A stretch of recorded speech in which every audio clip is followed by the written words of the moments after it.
Imagine you could create structures within living tissue or make repairs easily in an environment which is extreme, like space.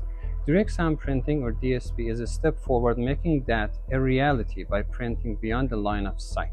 Conventional 3D printing methods use light and heat to solidify and structure materials.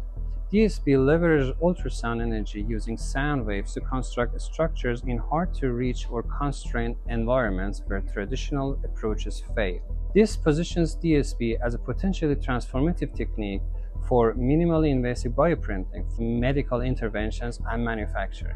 DSP uses acoustic focusing and holography to shape sound fields and generate patterns of 3D structures. This opens the door for more complex geometries. The techniques also enables minimally invasive medical procedures. Instead of an open surgery, DSP can be used to build functional materials inside the human body, potentially reducing recovery times and costs. This breakthrough can expand bioprinting and additive manufacturing into environments where traditional tools cannot operate.